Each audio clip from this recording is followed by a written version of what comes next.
Hello बच्चों, let us read this question. This question says a pre-weighed vessel was filled with O2 at STP and weighed.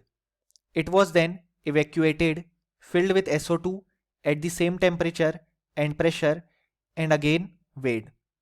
The weight of the O2 will be. और हमारे options हैं option A twice that of the SO2, option B 1/4 that of the SO2, option C half that of the SO2, option D the same as that of the SO2. So हमें इस question में given है कि एक प्रीवेड vessel हमने लिया जिसमें हमने O2 को फिल किया एट STP और उसका वेट ले लिया.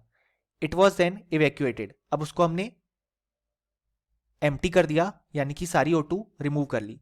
उसके बाद हमने SO2 को फिल किया at the same temperature and pressure और फिर से हमने वेट लिया. तो इस बार हमसे पूछा गया है कि जो वेट था O2 का उस वेसल में वो कितना था. सो इस क्वेश्चन को सॉल्व करने के लिए हमें जो की कॉन्सेप्ट रिक्वायर्ड है वो है आइडियल गैस इक्वेशन. अब यहाँ पे हम देख सकते हैं कि इनिशियली हमने O2 लिया एंड देन हमने SO2 फिल किया. So by ideal gas equation हम जानते हैं कि PV is equal to NRT. अब यहाँ पे कंडीशन मेंशन नहीं है सो हम दोनों को as an ideal gas treat करेंगे. सो यहाँ पे प्रेशर और टेम्परेचर तो कांस्टेंट है और यहाँ पे वॉल्यूम भी हमारे पास कांस्टेंट रहेगा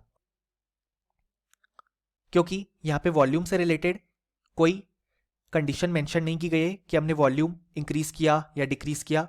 सो वॉल्यूम भी कांस्टेंट रहेगा और R हम जानते हैं कि यूनिवर्सल गैस कांस्टेंट है.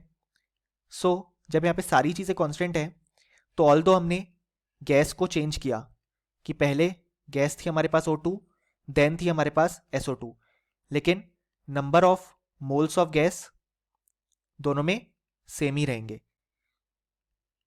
सो अगर हम देखें तो यहाँ पे हमारे पास गैस के मोल्स सेम है तो moles of O2 is equal two moles of SO2 जिसको हमने NO2 और NSO2 से रिप्रेजेंट किया है.